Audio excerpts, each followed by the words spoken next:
கணேஷ், நான் உங்ககிட்ட நிறைய பேசணும் போல இருக்கு. என்ன பேசுறது, எப்படி ஆரம்பிக்கிறதுன்னு தெரியல. நான் ஏறிக்கு போன பாருன்னு நினைச்சேன். ஆனா எனக்குள்ளே ஒரு இதயம் இருக்குங்கிறத உங்க மூலமா தான் நான் தெரிஞ்சுக்கிட்டேன். சுமக்கிறவங்களுக்கு தான் அதோட சுமை தெரியும். இதை நான் ஏன் சொல்றேன்னா, உங்களை நான் மனசுக்குள்ள நினைச்சேன் முழுசா ஒரு நாள் கூட ஆகல. அதுக்குள்ள நான் உங்களை பார்க்கணும், உங்க கூட ஏதாவது ஒரு வார்த்தை பேசணும், என் மனசு துடியா துடிக்குது. உங்க 4 வருஷம் தவிப்ப இப்பதான் நான் புரிஞ்சுக்கிட்டேன். கணேஷ், இப்ப உங்க மேல வந்த காதல் பரிதாபத்தால் வந்த காதல் இல்ல, நீங்க என் மேல வச்ச பாசத்தால வந்தது. கணேஷ், வெக்கத்தை விட்டு சொல்றேன், I love you.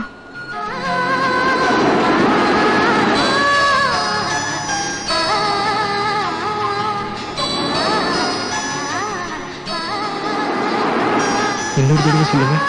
I love you. இந்த ஒரே ஒரு வார்த்தைக்காக தான் என் வாழ்க்கையில எல்லாத்தையும் இழந்துட்டு இன்னைக்கு நான் அனாதையா நிக்கிறேன். நீங்க சுவாசிச்ச காத்தையும் நான் சுவாசிக்கணும், நீங்க வாழ்ந்த இடத்துல நான் வாழணும் சுத்தி சுத்தி வந்தேன். என் காதல நீங்க புரிஞ்சிக்கவே இல்லை. கருவில இருக்கிற குழந்தைய கூட 10 மாசத்துல பாத்துடலாம். ஆனா உங்க மனசுல இருக்கிற காதலை நான் தெரிஞ்சுக்கிறதுக்கு 4 வருஷம் தேவைப்பட்டிருக்கேன். காதல் கற்பூரம் மாதிரி, அந்த வாசனை நிறைய பெண்களுக்கு தெரியறதே இல்லை. சஞ்சய், நான் உங்களை தப்பு சொல்லல. காதல் ஒரு மனுஷனை முட்டாளாக்கி இருக்க, பைத்தியக்காரனாக்கி இருக்க, ஏன் ஒரு கொலைக்காரனை கூட ஆக்கியிருக்க. ஆனா அதே காதல் தான் பைத்தியக்காரனா இருந்த என்ன ஒரு மனுஷனாக்கி இருக்க. ஒரு பொண்ணு விரும்புறது ஒரு நாள்ல தெரியும், இல்ல ஒரு மாசத்துல தெரியும், இல்ல ஒரு வருஷத்துலயாவது தெரியும். ஆனா நீங்க என்ன விரும்பலன்னு தெரிஞ்சதுக்கு அப்புறம் உங்க பின்னாடி சுத்தினது முட்டாள் தானே 1000 பேர் சொன்னாங்க.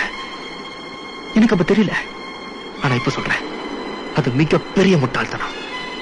இந்த முட்டாள்தனத்தை இப்ப நான் மட்டும் பண்ணல, தமிழ்நாட்டில் இருக்கிற ஒவ்வொரு தெருவிலையும், ரங்கநாத தெரு, ராமசாமி தெரு, என்ன மாதிரி எத்தனையோ இளைஞர்கள் சின்சியரான காதலோட முட்டாள்களை பைத்தியம் அடைஞ்சிட்டு இருக்கானுங்க. இல்ல, எந்த பொண்ணு உண்மையான காதலை புரிஞ்சுக்கிறதே இல்ல. 4 நாள் பழகிட்டு 4ஆவது நாள் வயிற்று ரொப்பிட்டு போறானுங்களே, அவனுக்கு பின்னாடி தான் சுத்திட்டு இருப்பாங்க.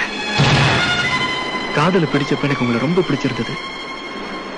இப்ப எனக்கு காதலையும் பிடிக்கல, உங்களையும் பிடிக்கல. நிறைய காதலுக்காக நிறைய இழந்துட்டேன். ஒரு அப்பாவுக்கு மகன் செய்ய வேண்டிய நியாயமான கடமையை கூட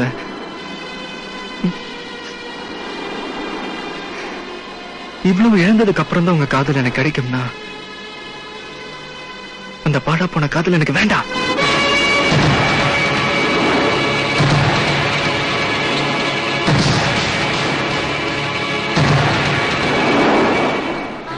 இப்ப நான் எடுத்த முடிவு எனக்காக இல்ல, என்ன மாதிரி வெறி பிடிச்சு அலையிற ஒட்டுமொத்த இளைஞர்களுக்கும் நான் ஒரு பாடமா இருப்பேன். காதல் வேணும் வேணும் தேடி போறப்ப கிடைக்காது. காதலே வேண்டான்னு கழுத்து தட்டின உடனே அது நம்ம தோளை தட்டி கூப்பிடும். அதாங்க விதிங்கிறது. லவ்னா என்னன்னு தெரியாம செத்து போறதை விட என்னன்னு தெரிஞ்சு தோத்து போறது எவ்வளவோ மேல். Good bye. ஒரு நிமிஷம் இல்லைங்க, கோவத்தில் எடுக்கிற எந்த முடிவும் சரியா இருக்காது. நான் மறுபடியும் சொல்றேன், நான் உங்களை மனசார நேசிக்கிறேன் கணேஷ். வழக்கமா 9 மணிக்கு நீங்க எனக்காக பஸ் ஸ்டாண்ட்ல வெயிட் பண்ணிட்டு இருப்பீங்க.